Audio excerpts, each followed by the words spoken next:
এবার জবাব দেন, ইসলামের প্রথম খলিফার নাম কি ছিল? ভোলাটের ভাইয়েরা এই যে লাইন হারাই ফেলেছেন, বলেন সবাই নাম কি ছিল? আবু বকর রাদিয়াল্লাহু তাআলা আনহু। উনি হচ্ছেন ইসলামের শ্রেষ্ঠ এবং প্রধান এবং সবচেয়ে বড় খলিফা আবু বকর রাদিয়াল্লাহু তাআলা আনহু। আচ্ছা, আমাদের দেশের প্রধানমন্ত্রীর নাম কি? আচ্ছা, ভয় পান কেন আপনারা? আমি তো কোনো কথা বিরুদ্ধে যাব না, বলেন না নাম কি?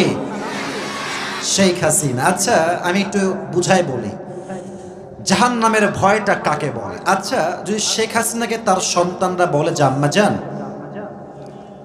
আমরা গরুর গোশত খাবো, যদি মাননীয় প্রধানমন্ত্রী শেখ হাসিনা বলেন যে আমার কাছে গরুর গোশত কেনার টাকা নাই, এটা কি কেউ বিশ্বাস করতে পারবে? আপনারা খালি ভয় পান। পারবে? কেউ পারবে না। প্রধানমন্ত্রীর কাছে গরুর গোশত কেনার টাকা নাই, how come it possible man? এটা হতেই পারে না, অসম্ভব। এবার আসেন হাদিসটা শোনাই। একবার আবু বকর রাদিয়াল্লাহু তাআলা আনহুর কাছে তার ওয়াইফ আসলেন, তার স্ত্রী এসে বললেন, ইয়া খলিফাতুল মুসলিমিন, আপনার কাছে একটা আবদার আছে। এটা আমার আবদার না, আপনার সন্তানদের আবদার। কি আবদার বলো? তৎকালীন সময় আরব বিশ্বে সবচাইতে দামি খাবারের নাম ছিল সারিদ, একদম দামি খাবার। তো বলছে আপনার সন্তানরা আপনার কাছে, যেহেতু আপনি prime minister of the country, দেশের প্রধানমন্ত্রী আপনি, প্রাইম মিনিস্টার আপনি, আপনার কাছে ছোট্ট একটা আবদার, তাদের সারিদ খেতে চায়। আবু বকর প্রধানমন্ত্রী, কোটি টাকা তার রাষ্ট্রীয় কোষাগারে আছে, বলছে আমি ক্ষমা চাই, মাফ চাই, আমি যে সারিদ খাওয়াবো আমার সন্তানদেরকে, এই টাকা এই সম্পত্তি আমার কাছে চুল পরিমাণও নাই। সুবহানাল্লাহ পড়বেন না আপনারা সবাই? আল্লাহু আকবার। বলছে কি বলছেন আপনি? রাষ্ট্রের কোষাগারে কয়েক হাজার কোটি কোটি রাখা আছে, নিয়ে আসেন কয়েক টাকা আমাদের জন্য। বলছে তুমি এটা কি বললা? Doesn't make any sense. তোমার মাথা ঠিক আছে? আমি রাষ্ট্রের টাকা মেরে খাবো আর জাহান্নামের আগুনে আল্লাহ আমাকে নিক্ষেপ করবেন, এটা আমি চুল পরিমাণ কখনো বরদাস্ত করতে পারবো না, এটা আমি সহ্য করতে পারবো না। এ কথা বলেই তিনি বাসার থেকে বের হয়ে গেছেন। হাদিসটা অনেক লম্বা, জাস্ট প্রেসাইজলি বলছি যাতে আপনাদের বুঝতে সুবিধা হয়। দীর্ঘ 2-3 মাস পরে আবার তিনি বাসায় আসছেন। তো তার বউ দৌড় দিয়ে আসছে, হাতে একটা প্লেট আছে। উনি দেখলেন প্লেটে কি রাখা আছে, খেয়াল করে দেখছেন প্লেটে কয়েক টুকরা সারিদ রাখা আছে।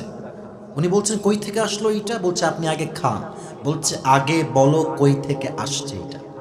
বলছে এইটা হচ্ছে এভাবে আসছে, আপনি যে প্রত্যেক মাসে আমাকে সংসারের জন্য টাকা দেন। এই বাবা রে বাবা, ভাই এটা আমি আপনাকে কেমনে বোঝাই? আপনি তাকওয়ার লেভেল বোঝেন, জাহান্নামের আগুনের ভয়ের লেভেলটা বোঝেন। আপনি যে প্রত্যেক মাসে আমাকে টাকা দেন সংসারের জন্য, সেখান থেকে কয়েক দিরহাম বাঁচিয়ে বাঁচিয়ে বাঁচিয়ে বাঁচিয়ে 3 মাসে কিছু টাকা জোগাড় করে আমি আমার সন্তানদের আবদার সেখান থেকে পূরণ করেছি।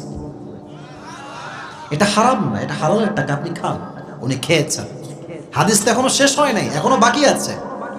উনি খেয়ে সোজা রাষ্ট্রীয় যে সংসদ ভবন, সমস্ত এমপি, মন্ত্রী, মেয়র, নেত্রী যারাই ছিল সবাইকে মজলিস শুরা করে এক জায়গায় বসিয়েছে। সমস্ত এমপি মন্ত্রী সব এক জায়গায়। সবাই তো অবাক, কি ব্যাপার, এত জলদি ডাক কেন, এত জলদি তলব কেন আমাদের সবাই করা হয়েছে? কি খবর, কি হয়েছে বলেন আমাদের সবাই, কি অর্ডার করবেন আমাদেরকে বলেন। উনি বলছেন আমার অর্ডার হচ্ছে এইরকম, প্রত্যেক মাসে রাষ্ট্র থেকে আমি যে টাকাটা বেতন হিসেবে পাই, তোমরা এটাকে এখন থেকে কমায় দাও। আর কমাবো কেন? বেতন তো ঠিকই আছে, আগের মতোই থাক না।